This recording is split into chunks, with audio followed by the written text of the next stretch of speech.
Welcome to Think Big with Dan and Qasim. Join hosts Dan Melnick and Qasim Masood as they explore big ideas, limitless possibilities, and engage with visionaries, entrepreneurs, and thought leaders who dare to dream big, get inspired, motivated, and find practical tips for personal growth.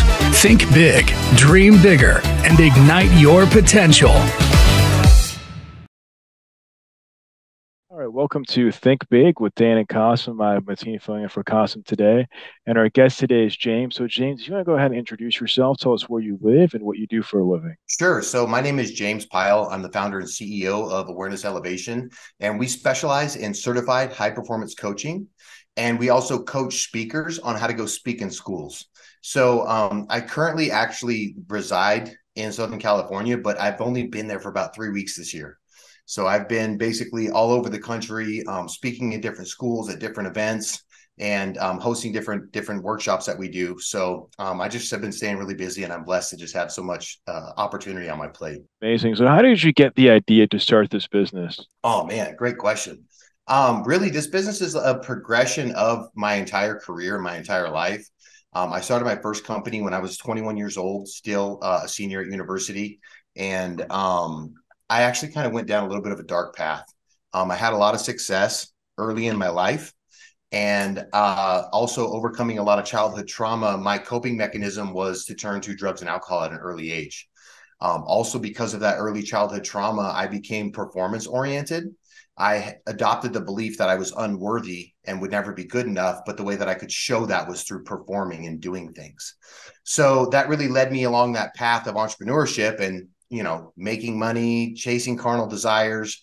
And it ended up with about 5-6 years ago, I lost everything. I crashed and burned, hit rock bottom, lost everything, and began this process of rebuilding myself. And really that journey was a journey of self-awareness for me. And so from that process of beginning to understand who I actually was, I actually began to really like myself.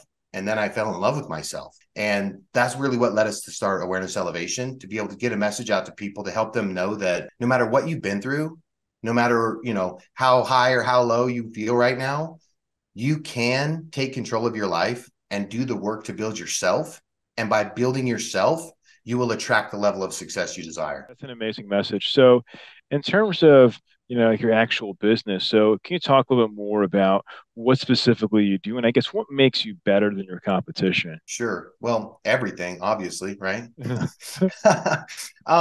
Yeah. So what we're actually doing right now, we just launched a big campaign. We're going to be pushing out a contest here in the next few weeks. We're actually looking for the next top school speaker in America. So we're running this big, huge contest across the nation, and we're looking for a student, like an actual, youth student that's a top speaker. We're looking for an educator that's a top speaker, and we're just looking for an everyday hero that's a top speaker. So as part of that process, we've also created scholarships for our coaching program. One of my partners is a gentleman who has spent the last 7 years speaking full-time, spoken on over 1,000 stages to over 1 million people. And we realized that it was time to start discipling others to how to go and do that themselves. Really, what's underlying in my drive for me is I'm sick of people talking about it. Things are jacked up. We can all agree on that. If not, that's a different self-awareness conversation. But things are jacked up, especially in the education sector. So rather than sitting around talking about it or listening to sound bites of talking heads online or social media, I want to actually do something about it. And the way that I believe that we can do something about it is by getting good people who are leaders by example to go into these schools and actually show these youngsters, hey, I was your age one time. I went through a bunch of crazy stuff. I made a bunch of terrible decisions that you don't need to make. And then I figured out what life was about. Let me just give you the shortcut to help you know what life's about, so that you can learn now how to start building yourself and building your discipline. So with that, we actually run a program called Top Speaker Playbook, where actually people come in and in 90 days or less, they're going to get every single thing they need to go and speak in schools successfully. So they're going to get, a web page on our site. They're going to get branding. They're going to get executive bio. They're going to get a professionally produced demo reel. They're going to get unparalleled access and support from the coaches and the community. And we also, as part of that, we do a high performance coaching framework called the High Performance Accelerator. We've actually paired that together as a free like bonus add-on with top speaker training, because guess what? Like we just said, success is attracted to who we are, not what we want. So you can learn all about speaking all day long, but if you're not learning high performance and how to actually lead by example, you're never going to make it and last at that thing. Because I think the worst thing in life is actually having something and losing it. I think that's way worse than never having it, because if you've never had something, you always wonder what it's like. But when you've had something and you lose it, man, that's a tough one. And so really our mission is to help people understand it's not about getting success. It's about being success, because then you keep it when you get it. That makes sense. So in terms of speaking in schools, like what does that look like? I mean, is this something where somebody goes to school and they can make, a good career like out of speaking in schools? Like, is it like, paid gigs? I guess like if someone's going to join your program, obviously there's, very lucrative public speaking gigs, but, in terms of schools specifically, which it seems like you're focused on, are these schools, paying lots of money for these speakers? Yeah. So surprisingly, they are. Okay. Part of it is the way that the offer is put together and is presented to the school. Like, if you just go in saying, hey, I'm going to come in as a motivational speaker, okay, you're probably going to run into some roadblocks there in terms of budgeting, allocation, and those sorts of things. But there are ways to approach these scenarios where actually, oftentimes, the most successful students that come through our program, they're actually able to book speaking gigs in excess of $10,000 per opportunity per school. So a lot of people aren't even aware of how lucrative this can be. And I always share with people too, even beyond that, we start with the why. We want to know who you are. Why should people even listen to you? Like, what do you know about that you could speak about that's actually, and why people should listen? And then beyond that, that translates into everything in terms of a career, like you just said. So I kind of see school speaking, and not to, I guess, downgrade it or anything at all, but I see it as kind of like the farm leagues of like the public speaking realm, where like you can come in here, you can get tons of reps, you can get paid to learn, and then you can actually take those skill sets and go take them into the professional speaking arena in other capacities. Right. Another thing to be aware of in this realm is that it's beyond just speaking. Right. A lot of times we're pairing either books or curriculums or digital programs or things of that nature that then we would sell to a school or a district, and then we'll do the speech for free. So there's different ways to put the packaging together. And I think a lot of people are surprised at how good of an income they could earn at this. I think a lot of people look for like a side hustle. In my mind, if you're going to have a side hustle, you need a commission-based, outcome performance-based side hustle. You need something that you can get a big splash for not as much time requirement as whatever your main thing is, right? So rather than just taking another position where we're trading time for money, we can actually create a scenario where we're providing a valuable outcome, and then people want to transact because they want to purchase that outcome. That makes sense. So, for example, someone like myself, being a business leader, are those people who you work with, founders, CEOs, and then they might not be speaking all the time because they're, running a company, but at least occasionally, and it kind of gets them to, for example, like on a bigger, stage, speaking at conferences or expos and things like that. Yeah, 100%. And I think one of the biggest barriers to entry for most people, and I even went through this myself, I'd spoken in a bunch of different capacities throughout my life. But then when I was like I felt called to get into school speaking. And as I was getting into it, I really didn't quite understand the landscape. And I will tell you and your listeners this. One of the best ways to start speaking is to just go and offer a free talk, right? Go to a local group that meets up locally in terms of networking, or go to a school or contact somebody who's a teacher and just tell them, hey, let me just come talk to your class for like 10 minutes, right? Because what that does, it takes it from this intangible thing in our minds to becoming a reality right now. And there's all kinds of wins you can get from that, from video of yourself talking in a school or a classroom, testimonials from teachers. We have our students a lot of times go speak in a teacher's class. And after they give that talk, the teacher will walk the speaker down to the principal's office and make an introduction, which, as you can imagine, is so much more powerful than a cold email, right? Because they're getting inundated with those every single day, all day long. So that's a really powerful thing. And we have a ton of, that's just a, little taste and sprinkling of some of the unconventional guerrilla marketing style things that we do that help our speakers be successful. But back to what you were saying about, being a business leader and business owners. One of the interesting things about life is that we're pretty much all expected to be great at a certain skill, but we're really never taught that skill. And that skill is communication, right? Because in order to be an effective leader, you got to communicate like crazy. And every company I build, that every company I'm involved in advising, I encourage in standards and expectations. And one of the standards and in every company is that communicate timely and effectively. Because I always let people know, bad news is okay, good news is great, but no news is unacceptable, right? And I even say, like, think of the newscasters on 9/11. Do you think they wanted to go on the news and tell people about this horrible tragedy? No, but they had to go give the news. So speaking is such an important skill set, as is sales, as you guys, I'm sure, are well aware, right? And these are things that are not really traditionally taught in most educational landscapes, if you will. So yeah, it's a great opportunity for anybody who wants to make a difference. And really, that's what the core of this is, right? Is helping people align to make a difference. There's so many entrepreneurs that are just so like money or outcome or success focused. And then what happens? They achieve it. And then what? You're happy for about 30 seconds. And then you're like, oh, what's the next mark now? Right. So what I learned several years ago when I lost everything and had to rebuild myself was that if I redefine success as just building the best version of myself each and every single day, I'll always be successful.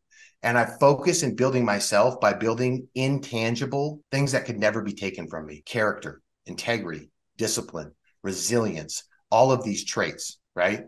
And without going too much off onto a rabbit trail, I just kind of felt where this was going. And I felt like I'm supposed to share some of this. So I do what's called elective adversity. I practice every single day.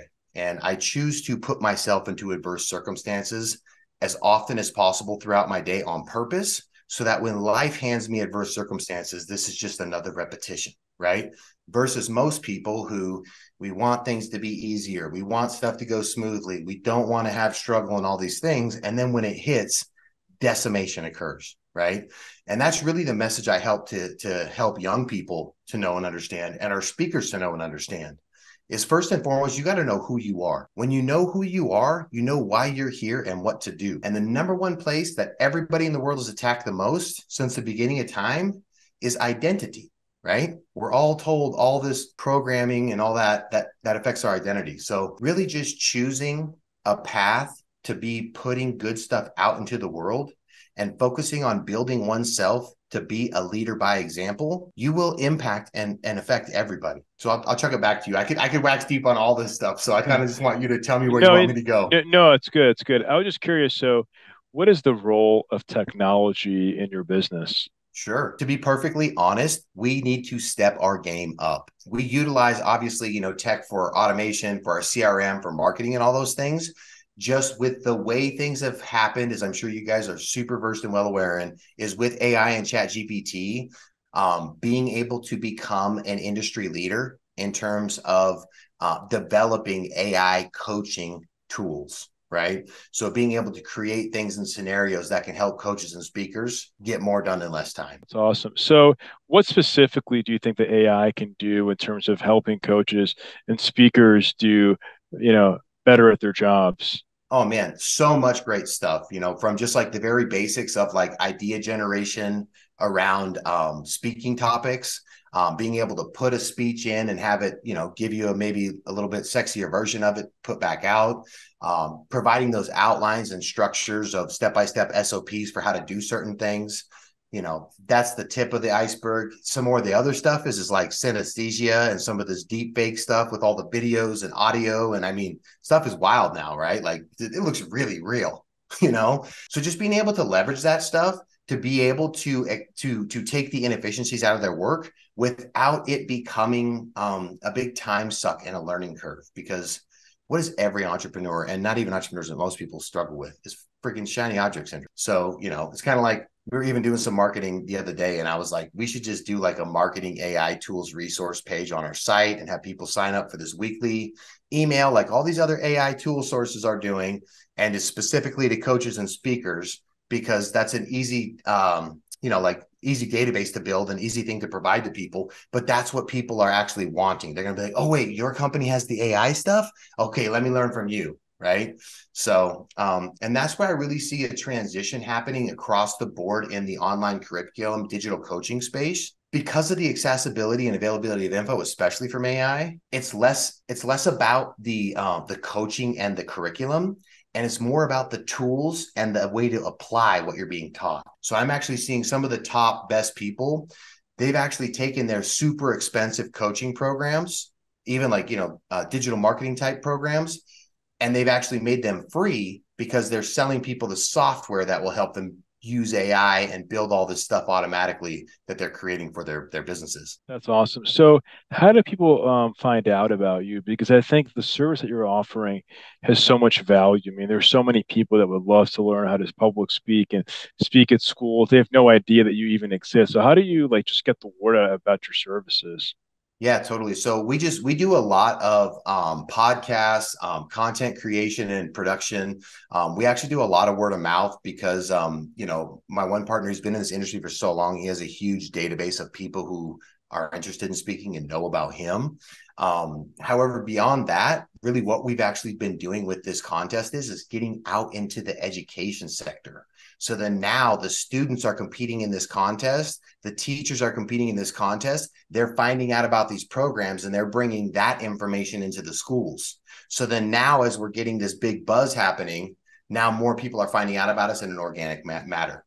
To be perfectly frank, though, we can always improve. We have tons, leaps and bounds to get better at.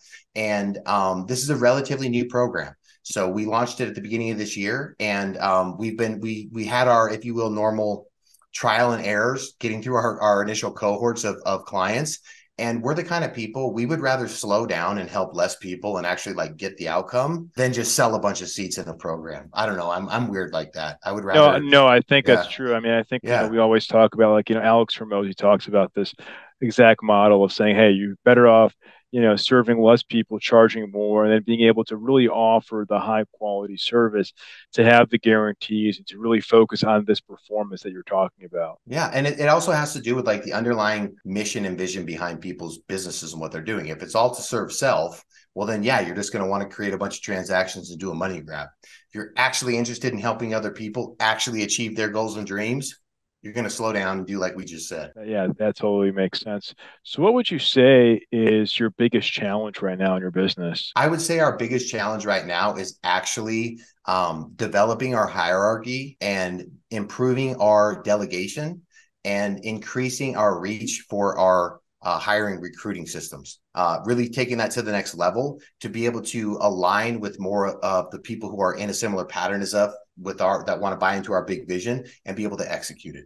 We've definitely reached that critical mass of like, okay, our human resources are tapped. We're modeling and mastering high performance. And the next level of that is to be able to delegate and systemize and scale. So that's really where we're at right now. That's awesome. So, like, obviously, it's like you mentioned this contest, but just besides that, what would you say is your top priority in the next 3 to 6 months? Yeah, so our top priority is we have a bunch of curriculums that we're actually developing right now and other programs that are ancillary that go along with this.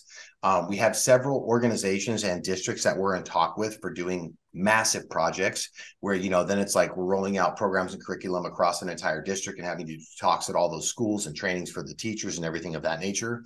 So I'm really just in efficiency mode. I'm in good enough to go to market and eliminate perfectionism mode. So it's just really just head down, hammering away, building things we need to build, as well as building out our team so that we're able to effectively run with those programs as they launch. That's awesome. So, what would you say is the one biggest piece of advice that you wish you knew before you started this company? Oh my gosh. Well, I would even say just in life in general, like beyond just starting this business, for anybody that's an entrepreneur or is inspired to be an entrepreneur, it's really doing the work of personal development. And people will be like, I don't get it. Like things like an hour of breath work every day and an hour of meditation and cold shower power, I call it, where you do at least 2 minutes of cold shower every single day and 111 burpees every single day, and do these things to build yourself and focus on becoming a leader by example. Because really, in my spirit, my whole life, I have trouble listening to somebody talk about something if it definitely appears like they're lacking in mastery of that thing. For instance, I'm a Christian in my faith belief, and I've heard messages from pastors who are terribly overweight, and they're talking about the holy vessel and fasting. Right. And I'm like, bro, I can't even hear your words right now because you don't look like you do any of this. Right. And so my point is the best way to influence people is to be it. If you're a CEO, if you're a leader, if you're an entrepreneur and you want to inspire your team to get better at something, even if you're not, even if you're just a everyday, whatever you do and love life, if you want your partner to become better at something, if you want your kids to be better at something, if you want your significant other to be better at something, what do? Go and tell them about it? No, I'll tell you what I do. I just start telling them about how that's the thing that I need to get better at. Because the thing that we see in others is actually the thing that we don't like about ourselves. So I went from going around in this world all my life, seeing things wrong with other people in the world and trying to fix them, and pouring out all my energy into trying to fix them in the world until I realized, oh, it's actually me I need to fix. There's nothing wrong with the world or anybody else, just my perception and interpretation of it. So when we go to work working on ourselves and we model that behavior ourselves, resolve that thing within us, that's that call for help, that's seeing it in somebody else. And then guess what else happens? People are like, oh, wow, James has really like stepped up his communication game recently. Like I should get better at that too. Or, wow, James is really being impeccable with his word. He really keeps his word. And when he says something, he does it. I want to be like that. Right. So rather than trying to like tell people how it should be or what they could get better at, just focus on becoming that yourself. And anything you're sensing in others or anything you're sensing you don't like about yourself, that is your higher nature calling you up in your identity. I roll on the definition of accountability being calling others up in their identity rather than out on their behavior, right? So I speak to people's identities rather than tell them what they're doing wrong. Yeah, that makes sense. So if somebody watching this wanted to reach out to you, do you mind sharing your website or Sure. social media handles? Like, what's the best way for somebody to get in Totally. contact with you? Totally. Our website is awarenesselevation.com. You can find us on LinkedIn and social media. It's awareness_elevation on Instagram. We have a company page on LinkedIn. If anybody's looking for me directly, I am on the handle at James F as in Foxtrot, my last name Pyle, which is Pyle. And I always tell people just like Gomer, but no relation. And then people automatically get it and remember who I am. And I would love to connect with people, and I'm really here to serve. So, if people have questions on things, if they want to know about stuff, we've got a ton of information and free downloads for them to get in the game and start executing. People have the how. People have the what. A lot of them have the how. Why don't they do it? Because they're not in a community of people that are doing it, that are encouraging them and doing it. So it's also a great opportunity to get in community with other like-minded, high-performance speakers and actually do that crazy thing of unlocking your potential. I always tell people, what would happen? What would happen if you stopped taking back steps? What would happen if today was the last time you ever went back on your word? What would happen if you stopped making those stupid low frequency decisions that were keeping you from being successful? What would happen if you put down your ego and all your limitations that you try to put on your description and definition of the world and what's in it, and you just lived and went out there and had that childlike mind of service? So, yeah, you guys got me all jazzed up here this morning. So it's a pleasure Awesome. to be on here with y'all. Yeah, likewise. Thanks for joining us. I really appreciate it. Totally. All right. Thanks, James. Have a good rest of your day and have a great weekend. Awesome. Rocking, guys. Talk soon. Sounds good. Thanks. All right. See you. Bye. Bye.